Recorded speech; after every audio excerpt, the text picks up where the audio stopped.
Yo, what's up, squeepers? Right, so Magnus Carlsen has won pretty much every game he's ever played in his life, right? Except this game. Daniel Naroditsky finds some really nice ideas, pardon me, and finds mate in 7. Let's get on with the video. Drop it like, let's go. So Daniel starts off the game with e4. Groundbreaking stuff already. I'm only joking, bro. Magnus plays Siciliano, and Daniel develops his knight to f3. Magnus then plays e6, developing the pawn into the center and going for this push, which is all book theory, and it's called the French variation because this is what you do in the French. But he's got a Sicilian pawn here, so it's a Sicilian variation of the French. Daniel plays c3, and then Magnus pushes for the center, like we had discussed before. Daniel takes, Magnus takes with the queen, and Daniel pushes his pawn to d4. Just a natural move here. You want to grab as much as the center as you can. You don't want to let him close it down because then it could get a bit dangerous. Get it done, yeah. Magnus then develops his knight, knight f6. Daniel, knight b3, getting his knight in the game. a6 from Magnus, knight c4. Still book theory. Like, I don't know all of this book theory, but now there seems to be a threat of a fork. And this is still book theory. What's the next move? Knight? It is. Okay. Looks like I do know the book theory. So knight d7 to stop the fork, obviously. And now the first move out of theory, bishop f2. Bishop f2. Bishop f2. Fu. Magnus makes a logical move, just pushing b5, because this pin is no longer available. And now the knight's kind of feeling a bit funky. There's only a few moves that this knight can do. It can go here, here, here. Can't go there, it can go there. He plays the best move, which is attacking the queen with knight e3. Now the queen's looking a bit misplaced in the center. Black plays a careless move here, then maybe the position will start crunching down. But it's Magnus Carlsen, so he doesn't play the worst move. He plays the best move, which is just retreating the queen to c6. And this isn't really a threat because this can take back. You would think, right? You are incorrect, because Grandmaster Naroditsky plays knight e5. And he goes for the attack, although the engine says this is a mistake. Best move is just a4. Just try and chip away at this, because I guess this rook is kind of... Because if black played like a careless move, then this sort of idea is coming in, I guess. I mean, Magnus isn't going to allow that. He's bloody the best player in the world, dude. So here, Daniel jumps in. And then Magnus, surprisingly, takes the knight. The reason that it's not a good move is, like, anyone would just play that move, right? Just takes, because you're attacking the queen, you're attacking... The engine just wanted black to just go back, and then you're completely fine. Magnus took, and, like, I don't know, I feel like that's a natural move. The only reason it's not is because now the pawn takes, and now this knight is a little bit dodged. It jumps back here, then big attack for white. Can you spot the idea?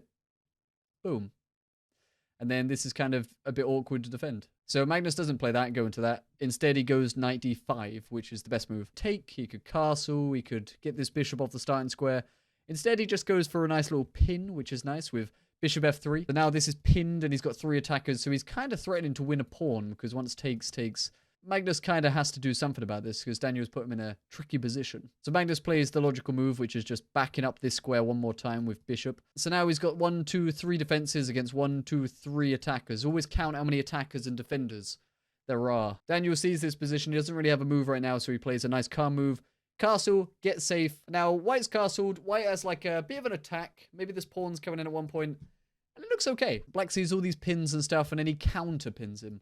Rook d8. Because now if this jumps out of the way, then the rook is attacking the queen. So you better watch out. You know what I mean, Daniel? You better watch out, bro. Kramnik's coming for you. But remember that this doesn't work yet. Because if he does take, then he can recapture with a check first, and he wins the queen. So Daniel goes c4. Just trying to cause a little drama, you know what I mean? If Magnus takes, which he does...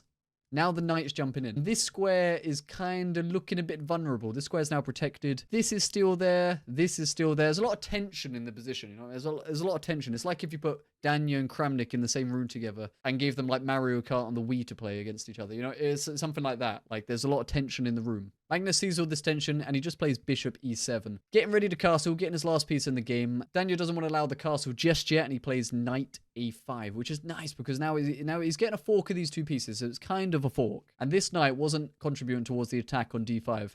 So it's good to maybe get this out of the way and get one of the attackers or defenders on this square off the board. So it's kind of a nice idea. I don't know why that's not the best move. So the queen goes there and white takes. Queen has to take back, otherwise you're just down a piece for no reason. There's no in-between moves here that would have saved it. Now this pin resumes. And maybe the queen has an idea of coming over here as well. Oh look, and Daniel's next move is queen over here. It was the obvious move. Magnus wants to castle, so he blocks with the queen and offers a queen trade. Would you guys accept the queen trade in this position? Is it worth the queen trade? Well, according to Daniel, it's not. Oh! Magnus Carlsen offers you a queen trade and you don't accept it. I feel like you're really, you know what I mean? You're getting good. You're getting up there. You know what I mean? So now this attack is on. Can black just castle? Black cannot just castle, because if black castles, then this sort of threat is flying in. So king just goes to the side and it protects against all of these threats. Can't castle anymore. Maybe white is arguably in a better position, but black's still fine. Like, there's nothing. I mean, this can't develop because you're going to lose a pawn. Like, there's still the idea. This is a strong knight. Okay, so Daniel plays rook d1. He loses a slight bit of advantage here because he should have played e2, which is just going after this. Because then maybe you can play this move afterwards and then you just got a bit more of an attack. So Daniel plays rook d1 first instead of this move. And Magnus just goes h5. Let's do an attack. Let's launch it. Here we go, baby. Let's go. Allons-y, baby. Daniel gets out of the way of the pawn because it's looking a bit scary. g3 was actually the best move. But then you get hit with this.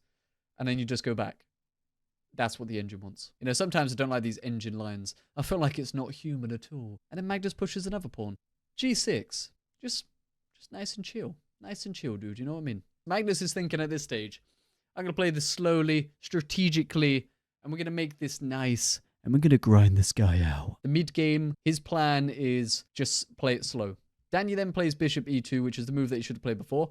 Some of his initiative has disappeared. Magnus retreats to b6, and Daniel puts the bishop in a better position. Now maybe he's got ideas of maybe bringing this back here, and then the bishop can finally develop. It kind of wants to get out so you can connect the rooks, and the bishop can have a purpose. I mean, it's got this diagonal, I guess, but there's nothing really on that diagonal until the king comes up.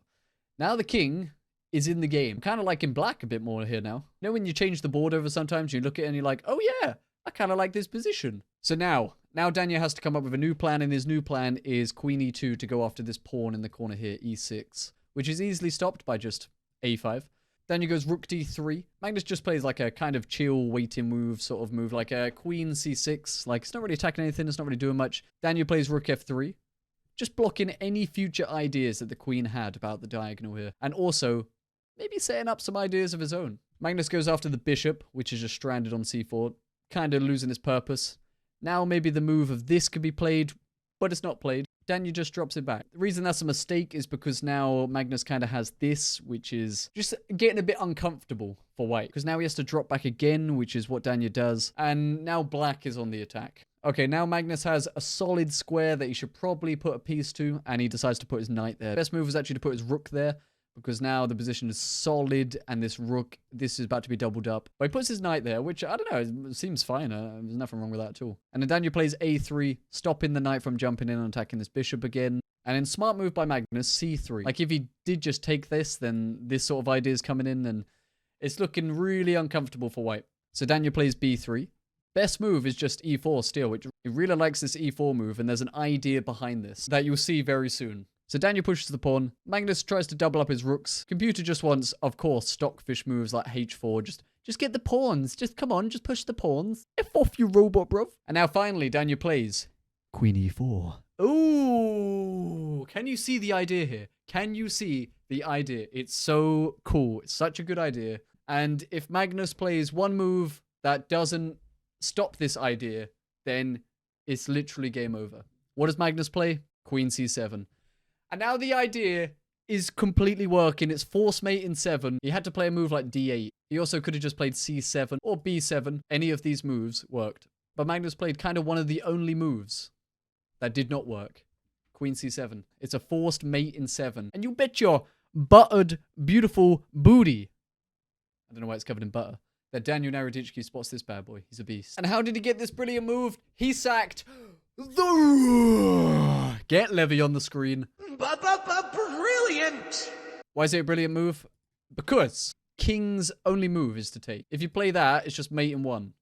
So king has to take, in which now the queen comes in.